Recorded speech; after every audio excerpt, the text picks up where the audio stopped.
Good morning, good morning, good morning, good morning, good people. Yeah, you know what it is. Hard worker, scrappy, unfiltered, and sometimes unhinged football content. Hard to explain, but you know it when you see it. Doing it daily our way. I don't know what you're talking about right now. Redraft and Dynasty Fantasy Football, we got you covered. You know their defense is ranked like 31st in the NFL? NFL draft prospects and rookies? Now you know you in the right place for that. Absolutely. All right, then stop saying it. Then we're done. And prop bets with my man Jay Rich. Count that money, man. Now wipe the crust out of your eyes. Get you a cup of coffee. It's time to wake your ass up with Ray G. You honestly are making absolutely no sense and you sound silly as hell. Good morning, good morning, good morning, good morning, good people. It is Wednesday, April the 13th, 2022. Y'all decided to wake y'all asses up with Ray G. Brought to you by our good friends Prize Picks. We are both repping the Prize Picks gear today. Jay, how you doing, my friend? How's it going? You know, yesterday, right after the show, man, I told you I forgot to shout out one of the most important people in the world, my little man, my son, the baseball prodigy himself. Turned 5 years old yesterday, man. He had another stellar performance at T-ball, the athletic prowess has dripped down the pipeline, and the old GQ genes are in baby GQ. He's a little baller, man. He's pretty good, man. He's pretty, you know, everyone says that their kid is good, right? Everyone's like, oh, my kid's pretty good. In your case, it's true, right? Of course. Like, he is really, he's pretty good. Like, you look at the other kids out there, like, he's dead ass serious out there. So 5 years old for young Ryland Drew, call him Ry. 5 years old. He was real pumped about that. So I got to wish him, he watches the show. Got to wish him, one day he's going to take this over. One day he's going to be running the show. We won't replace you, but we'll just add a third box to the screen, and you'll have two GQs that you got to deal with day to day. So just the story of your life, man, just stuck with us forever. But we're glad the good people are in the building. Mike A, Jay Peters, James, Shane, Joe, our girl Joe, Marlon in the building. Good morning, Gretchen. How are you? Patrick Price, Big Shy, John in the building, Alex, Addison, Maine, Jasmine in the chat. What's going on, everybody? Jay, how you doing this morning? I'm good, man. I'm good. You know, outside of that terrible basketball game I watched, or, you know, I guess it was more like an NBA Finals game, the way that the celebrations took place. I'm good. You know, the NBA bets yesterday were a little rocky, but really good in baseball. I'm telling you, man, the baseball model is going to be when it gets. Hey, man, when you get a bomb call in the first inning, it's a good day. It's a good day. When someone goes yard for you in the first inning, it's a good day. So I'm happy for sure. Happy. Prize I see killing it, and I love it, man. Ty in the building, Ricardo, Ro, Connor Ring. We're gonna have a good day. I hope everybody had a chance to woo-saw after yesterday, to relax, to breathe, all of that good stuff. But we got trades to get into, and Jay, you don't know which ones I pulled. You have no idea. No clue. I'll just say I've got some trades with CeeDee Lamb, Jonathan Taylor, DeAndre Swift, Kyle Pitts, Jalen Waddle, Josh Allen, T. Higgins, Jerry Jeudy, Trey Lance, and Deshaun Watson. People are flipping like a gymnast. Any news at all? Like, I don't think there's any news. No, a couple of things. Okay, so Connor brings us up. Breece Hall visiting the Texans today. How do you feel about that landing spot? But what's more concerning, Jay, did you see that the Washington Commanders have brought in Isaiah Spiller, Kenneth Walker, and Breece Hall? And I don't think people understand the significance of bringing players in for visits. You only get 30, so it's not like you just willy-nilly just pick any random-ass player. Oh, we'll bring him in. Like, if you're bringing in these players for your top 30 visits, there is some significant level of interest in said player. You know, Washington picks 11th in the first round, so I highly doubt they're taking any running back there, but they're doing their due diligence, right? So just real quick, your thoughts on the Washington Command. I wish they stayed the Washington. Something was gangster about the Washington football team. I like the name. I like the name. The Commanders still got to get used to it. What are your thoughts on them bringing in 3 of the top running backs in this draft class? I think it's necessary, as much as I like Antonio Gibson, I think it's necessary for them to do their due diligence, because if the right guy falls, maybe they see a better fit for their system than they have presently. It doesn't mean that they're going to take over for Antonio Gibson right away, but if there's a situation where they can, find a guy who's a better fit for the offense and runs better, then so be it. They got 30 visits. I know it sounds like a lot. It's not. And I think it says more about Spiller's chances of going in the top 60 than anything else, or especially like you're saying in the top 90 picks, day 3 or so. He's going to a lot of teams. Buffalo brought in a lot of running backs. Houston, I think even Dallas brought in one of the running backs. I forget. It might have been Breece Hall. And so we'll see. I think it's just important that these teams do their due diligence, and I'm not entirely surprised. Like, there's a lot of teams that need running backs. They're just afraid to take one early, right? That's really what it comes down to. Right. All these teams are playing chicken this year for quarterbacks, and they're playing chicken for running backs. And outside of that, we'll see what happens. All right, so yesterday, Jasmine told me to check out the Weddle game. And we were in the Discord. We had like 15 people in our group chat, and we were trying to figure out this fucking game. And we finally figured it out, Jay. And we all thought it was cool. I ended up guessing the guy. It was a linebacker. It was Matthew Judon. We are going to take 3 minutes and see if we can do this. This is a good icebreaker. It was fun. And you haven't played it, right? So yeah, I'm gonna be terrible at this. All right, let's do it. Let's do it. Let's share the screen. Let's not share that screen. Let's share. Where's the Weddle game at? Where's the Weddle game? All right, here we go. All right, so what we got to do? Let's just start off guessing. Let's go, Jonathan Taylor, right? And we got 8 guesses. If I could spell them right. All right, boom. All right, so it's not a Indianapolis Colt. They don't play in the AFC South. It's not a running back. They're taller than 5'10" and older than 23. All right, so not in the AFC South. Let's go Joe Burrow. Let's just go Joe Burrow. All right, so older than 23, younger than 25, and the number is higher than the number 9. So a 24-year-old non-quarterback, not quarterback, running back. And shorter than 6'4". They're shorter than 6'4". And they're not in the AFC North or the AFC South. Let's go. Who the hell is 24? Okay, 24. Who's 24 and taller than 5'10"? And the number is older than. Hold on. In the number, okay, not AFC South. Jay, give me a guess. Let's go NFC. How old is Derwin James? He's tall though. He's probably he's not 6'4". That's AFC West. I got a feeling it's in the NFC. Jay, let's go. Fuck me, man. Who's taller than 5'10" and 24? Oh, the number is probably close to 10. So who's number 10? I think that's what the chat's helping us out. It's 10 or 11. So 10 or 11. 10. Cooper Kupp. No, Cooper Kupp's not. Too old. Cooper Kupp's too old. I need a receiver. Oh, there's one. Isn't DJ Moore number 10? DJ Moore's number 2. He's number 2. Oh, he fucking switched it. DJ Moore's number 2. Who's 10 or 11? Who's 10 or 11 in the NFL? Is Van Jefferson? Is he 11? Okay, it's shorter than. All right, I'm going this. Here we go. I'm going T. Higgins. All right, it's a wide receiver. We know it's a wide receiver. That's what the green is. It's a wide receiver. T. Higgins is 85. Why did I do that? That was a wasted guess. No, but look at it, though. It's saying that he's 25. He's not 24 because you get T. Higgins 25. No. He's older than 23, younger than 25. So we need a 24-year-old wide receiver. Okay, all right. That's probably good. That's not bad, actually, Jay. Good guess. So he's in the NFC West. What is the yellow mean that's? It's close. So he's not. Hold on. He's not. No, Jay. What are you doing? All right, wide receiver. Van Jefferson's 25.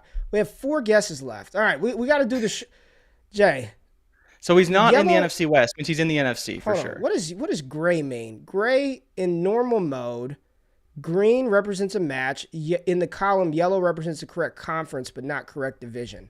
Yeah. So, okay, it is NFC West. NFC West, wide receiver. NFC West. Okay. I got it. That means he's in the NFC West, or he's in the NFC? I got it. That's a good guess.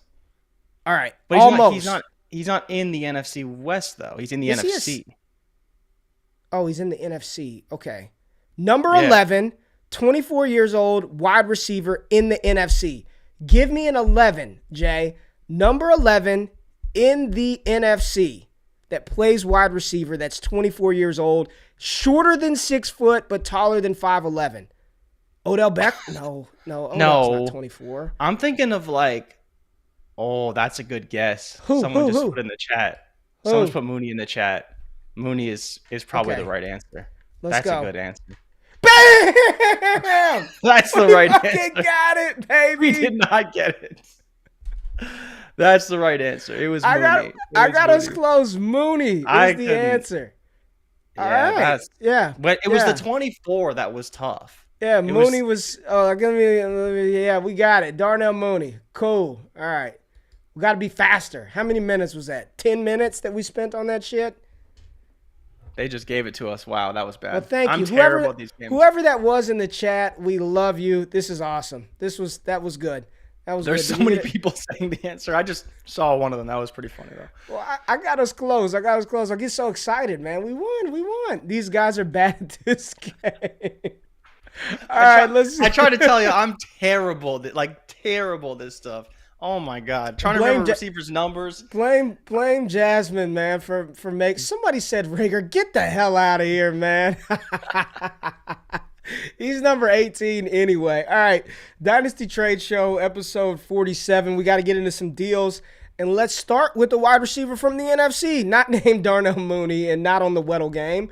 But we'll take a look at a trade involving one C.D. Lamb. And for those of y'all tapping in for the first time, we assume Superflex because that's primarily the leagues that we play in.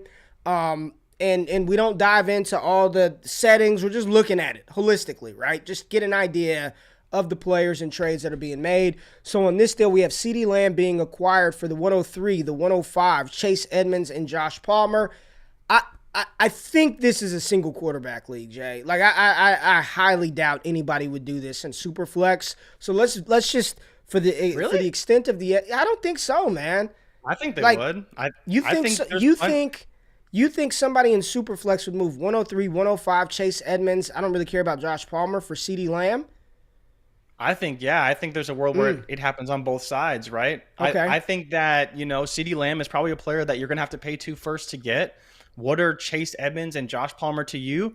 And I think if you want to move off C.D. Lamb, getting, 2 top 6 firsts is pretty good return. I personally would hope for more. He's the top 6 receiver in Dynasty right now. But again, there's people who don't really like him that much. They don't really know if he's going to be that guy.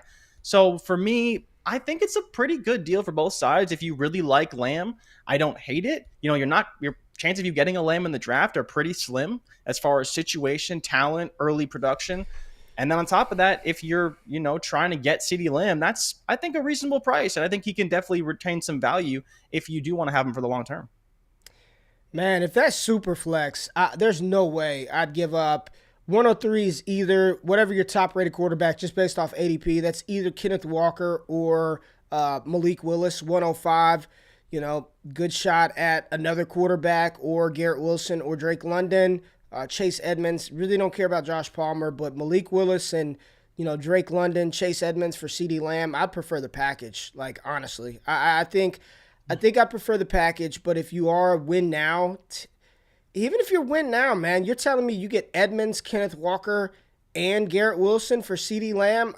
I think I like the package side, bro. Like, no matter how you slice it, I think I like the package, and I'm a big Lamb truther. I think the package is good, but again, if you don't really believe in the class, you're kind of unsure about London, you're unsure about Wilson, you're unsure, even with Walker, like we like Walker as a runner, but he's no sure thing either, right? I think Lamb's value is going to retain pretty heavily over the year, and he could see, upwards of 150 targets. I think it's a pretty good deal, a little bit lateral, in my opinion. I get people want the package, they want the young studs, but if you want the production from Lamb, I think it's a good trade too from that side. Got to get the package. If you ain't got a package in your life, then you're doing it wrong. Make sure you have that package on deck.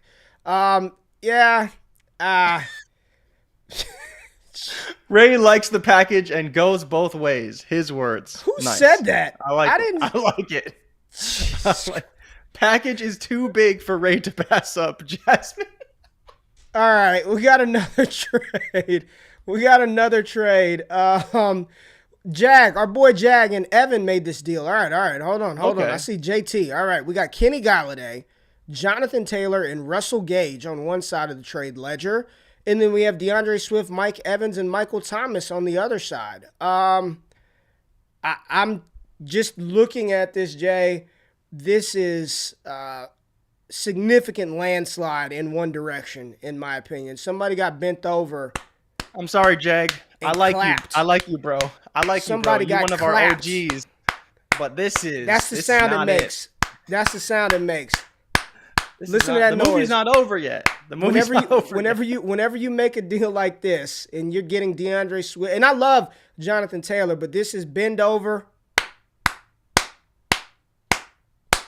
clapped from behind. Yep.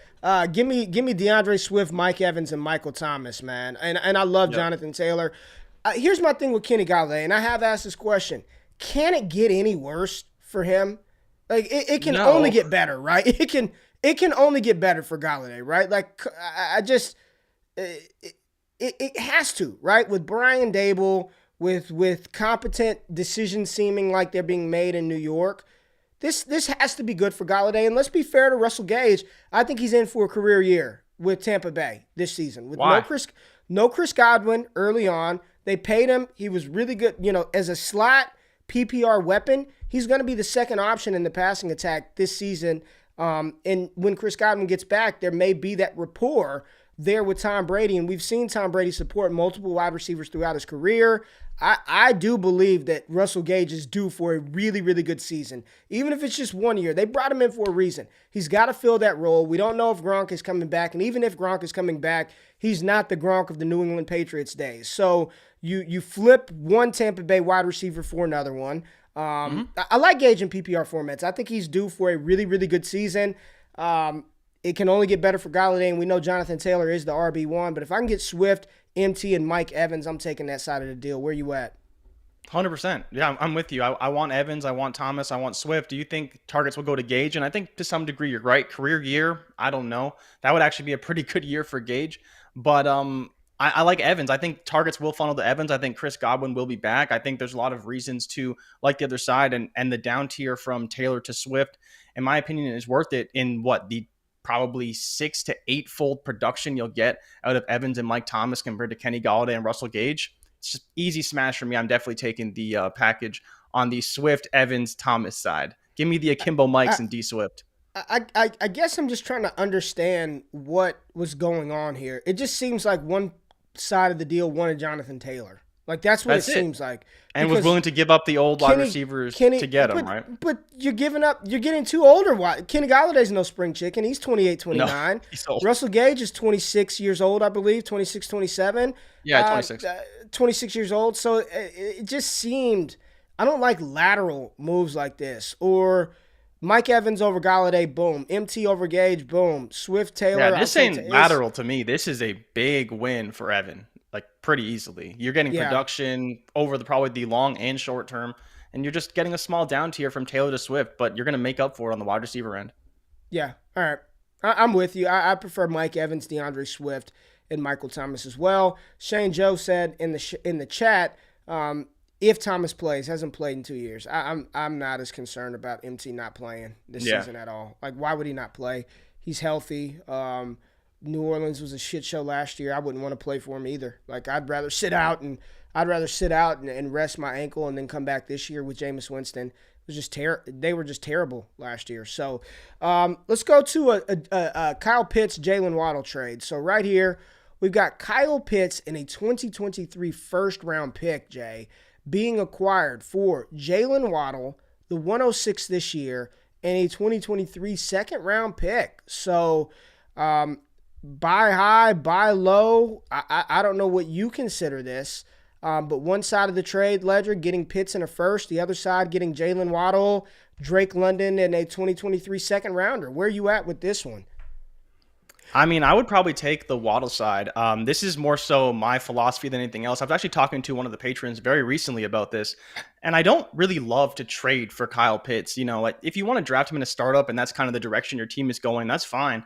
But if I have to give up a top 10 wide receiver, I mean, he's probably not quite there now in startup ADP, just to get Kyle Pitts, when I know in reality the chances of Kyle Pitts outproducing Jalen Waddle are slim to none, like maybe depending on the year. I think it could be close. I like Kyle Pitts. I hate the situation. I get he's young. I get he plays tight end. But for me, it's just one of those trades I never really want to make. If I want to go after Kyle Pitts, and a trade I made last year, I traded Noah Fant in a first to go get Kyle Pitts. So again, I'm just tearing up my tight end instead of trading away a valuable wide receiver asset to go and get Kyle Pitts.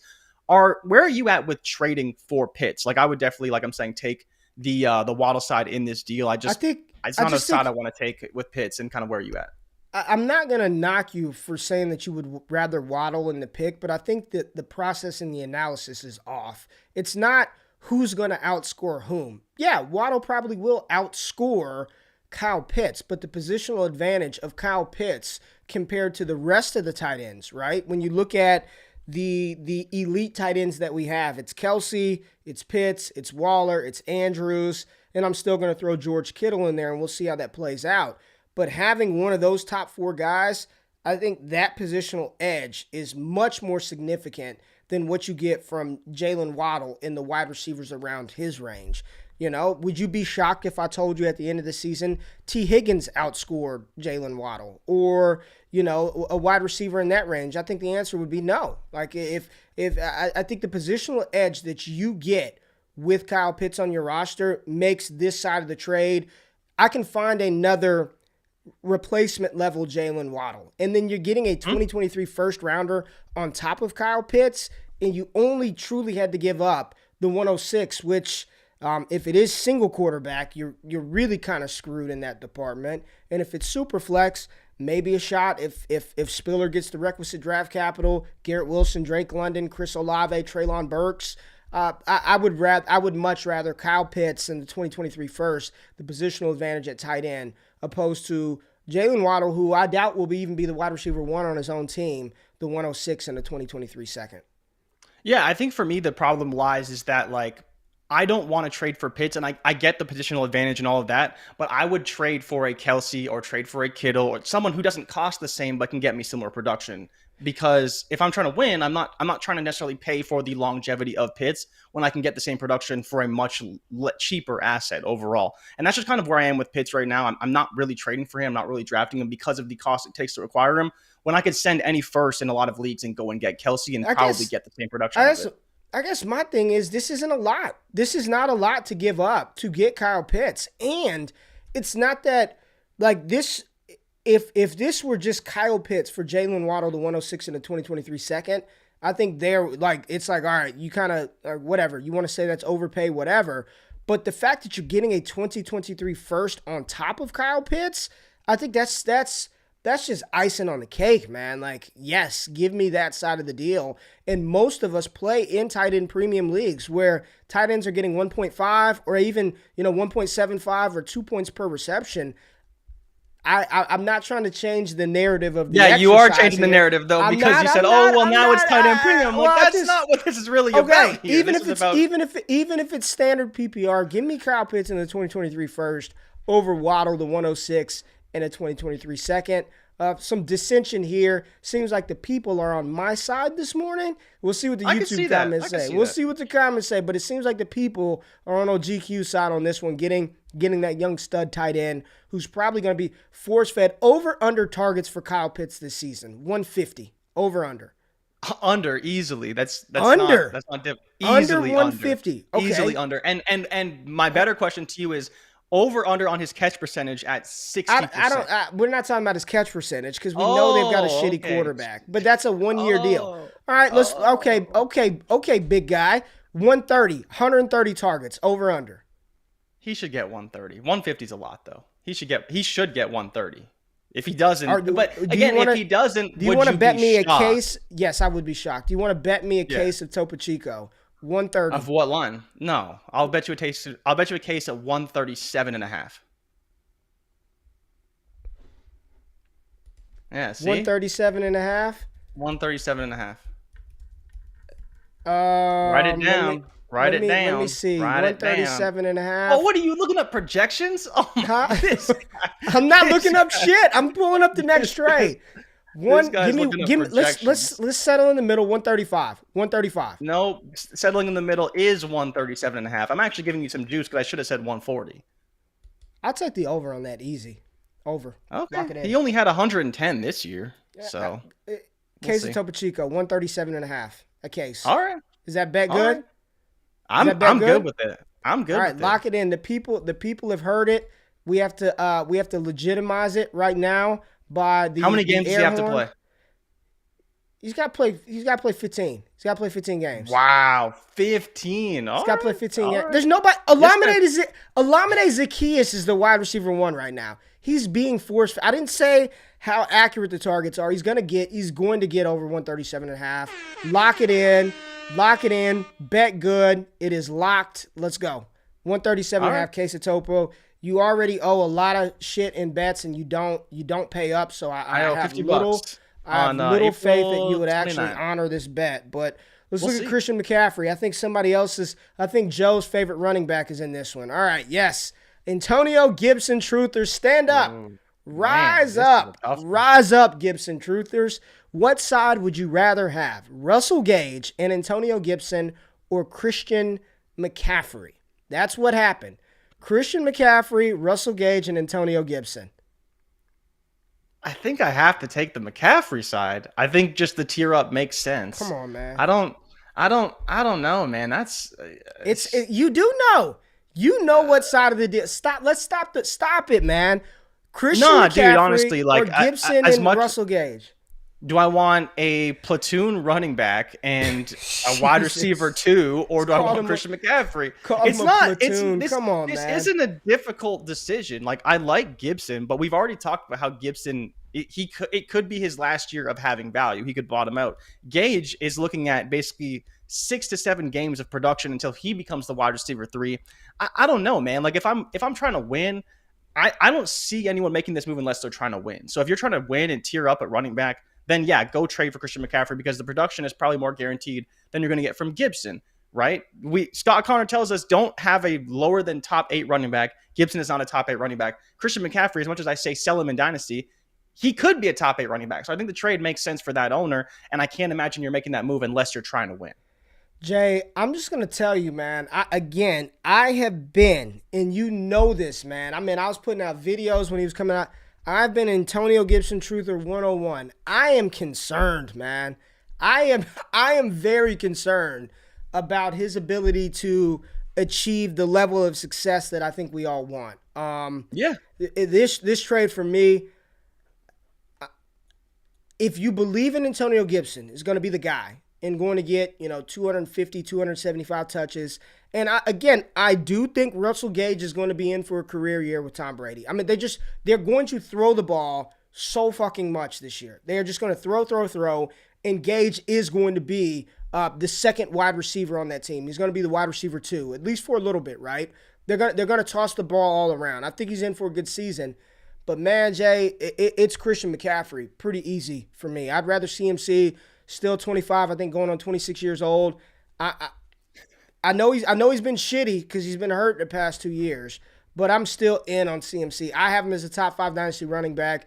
Give me Christian McCaffrey over Antonio Gibson and Russell Gage. What did you see? And this is not me hating on Gibson. No, I'm just laughing because Joe said he finished as a top 12 running back, which he did. He was a top 12 running back, but I don't think he's a difference maker at running back, and that's what we're really saying here. If all it takes you to get from Antonio Gibson to Christian McCaffrey is Russell Gage. I'm making that move. Like, I think that's what it is. You can say, Gage is going to be great and all that. Like, again, career year, what's that? 80 receptions, 800 yards, and 5 touchdowns. That's not a difference maker in fantasy. I'd happily move him, buy and let someone else buy into the Tom Brady hype. And I have the upside of CMC going nuclear. But this is the fear that a lot of Gibson managers have is J.D. McKissick. They brought him back. Like, he left and then he came back, right? Like, he left his family. It's not a fear. It's a reality. And then Jared Patterson.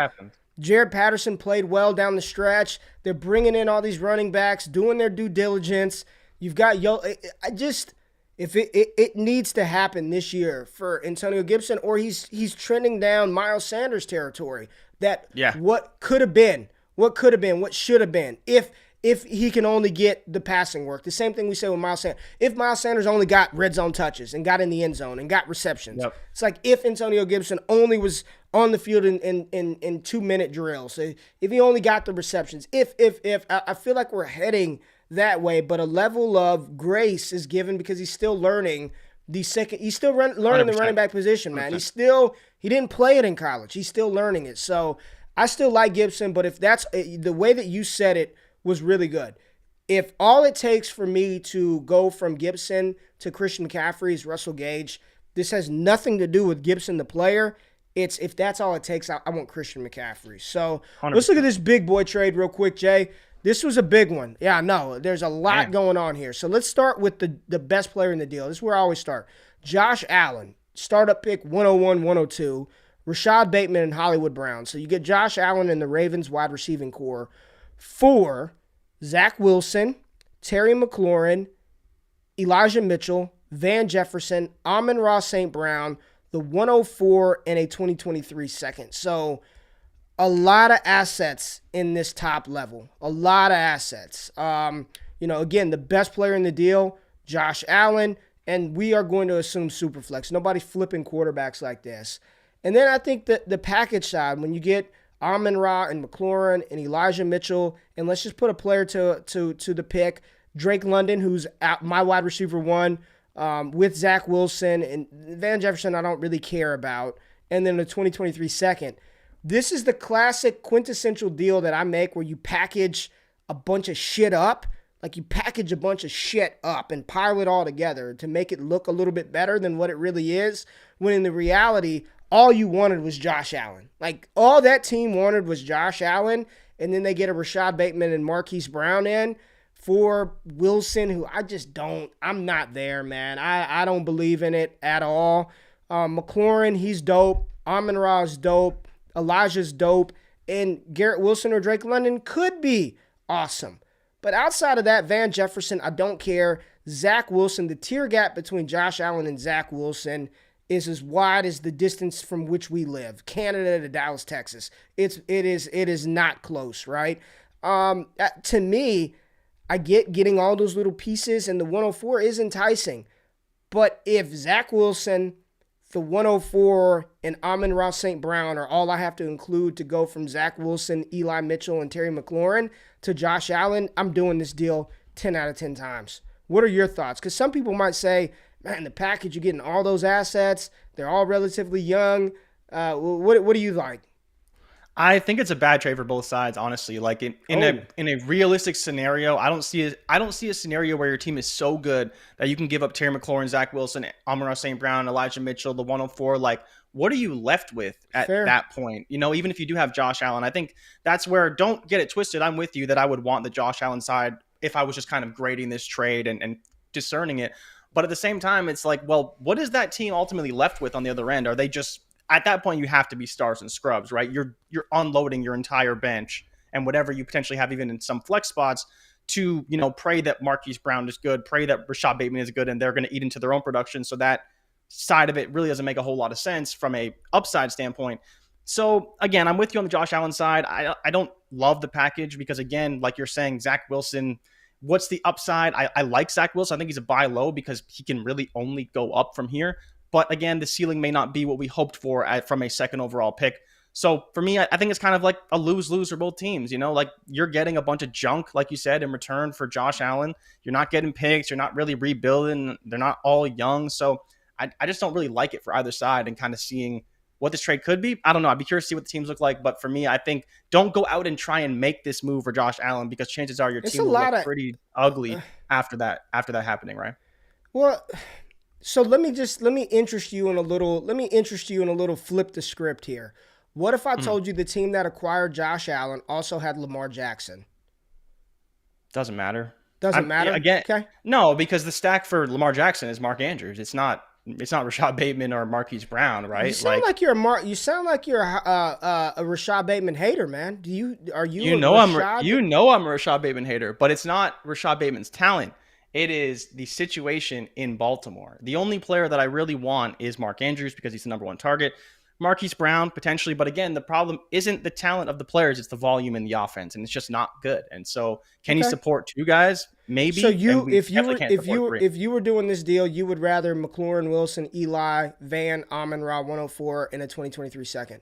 You got to pick one side. What side would you want? I would take the Josh Allen side, I guess. But you don't like it? I don't want either side, honestly, in this deal. I'm thinking of it from a holistic standpoint of what did the teams look like. That regardless of how deep your team is, you trade all those assets away, it's gonna look grim, right? Yeah, and then you have an injury, all of a sudden you're screwed because you went all in on 6 or 7 guys. But again, if I'm picking a side, I'm picking Allen because even those assets alone, I don't think get you what Allen is worth in Superflex. Does it make it any different for you if I just let's just play the game, right? If instead of Zach Wilson, it was Tua or Mac Jones? No, I still think the ceiling is too low. Okay. I think I would almost want like a veteran quarterback, right? I think maybe if I could get a little bit more and get a Kirk Cousins or a Derek Carr, a quarterback that I think has a lot more upside. Maybe not the value standpoint, right? But like Tua and Mac Jones, they could still have a pretty low ceiling, just like Zach Wilson, versus a Derek Carr or Kirk Cousins, a guy that we know will throw the ball a lot and could potentially be in for like a top 10 year. Maybe not, top 5 overall, but he could be in for a top 10 year. All right, real quick. Rank Dobbins, Akers, Swift, Gibson. I'd go Swift, Gibson, Akers, Dobbins. I'd go Swift, Gibson, Akers, Dobbins. Where are you at? Yeah, I think I'm the same. I think I'm Swift Gibson, Akers, Dobbins. I'm concerned. We talked about this yesterday, man. I know Joe's in here caping. She is put on She's hot. Clark Kent. She has put that shit. She is, kryptonite is the only thing stopping Joe right now, with Antonio Gibson. But I agree. I think if Gibson is in trouble, if we're saying Gibson is in trouble if he doesn't produce this year, then the same principle has to apply for Dobbins, Akers. Like it's the same shit. Like they're 100%. all in the same bucket, man. They're all in this. They're 2020 running backs, and I'm seeing. And I would even throw AJ Dillon in there. Everybody, there's a lot of AJ Dillon love and hype, and I don't think not the same man. cost though. He's not I the like same Dillon cost. a lot, man. I like Dillon a lot. I don't know. But if we're gonna panic on Gibson, then you probably should be doing the same shit with Akers and Dobbins. Like they 100%. Are not so much more insulated than Antonio Gibson. So I do agree with her in that point. All right, let's talk T. Higgins. All right, little smaller deal, but we got a little T. Higgins and a 2023 second round pick being acquired for Jerry Jeudy, a 2023 first, and the 201 this year. So 201 could easily be Jahan Dotson in Superflex, George Pickens, Sky Moore, maybe Isaiah Spiller, Jerry Jeudy, a 2023 first, or T. Higgins, whose arm was in a sling yesterday, torn labrum, 4 to 6 month recovery time, per the good doctors of Twitter, and a 2023 second. Which side do you want? Jeudy with Russell Wilson the first, and let's just say Jahan Dotson, Jahan Dotson in the first, T. Higgins in a 2023 second. Where are you going? Fire to ass. This is so hard. I think I would hold T. Higgins. I think I would roll with T. Higgins because I just know he's going to be good. But if you believe in Jerry Jeudy, this is a really good deal to make, in my opinion. I just don't know if I do. And maybe I'm an idiot for that, and feel free to let me know in the chat, in the comments, if you think I'm crazy. They already said this is turning into first take with your takes. This is turning in to Skip. You are turning into Skip Richards live on TV. I believe in the production. I loved Jerry Jeudy out of college, but I just love what I've seen from T. Higgins, and I think I would want to roll I do too. But you're telling me I get Jerry Jeudy with Russell. I don't think we fully comprehend how much better of an upgrade Russell Wilson is to Drew Lock, Kendall Hilton, Kendall Perez, Kendall Milton, whatever Kendall's name was. Trevor, all these random ass quarterbacks that they've had over the past 2 years. I don't think we're fully comprehending how much better Russell Wilson is. And if we go back to the beginning of last season, game 1, it looked like the Jerry Jeudy breakout was en route to happening. I think that first game versus the Giants, I think he had like 7 receptions in the first half of the game, some shit like that, the first 3 quarters. He had like 7 catches, and then he had the high ankle sprain, which at this point, Jay, player gets high ankle sprain, they're done for the season. They're just done. They're not the same. We talk about ACLs and all this. Like, they have a high ankle sprain, it's a wrap. And that's what happened with Jeudy. I know he came back, but he was not the same Jerry Jeudy. You're getting Jeudy, Jahan Dotson, and a first-round pick for T. Higgins. I mean, you just talked about, like, wanting, like, the deals and the picks and the assets. These are high-end assets right here, especially in Superflex. I love T, but I probably would lean Jerry Jeudy 201 in the 2023 first if I'm keeping it a bean, man.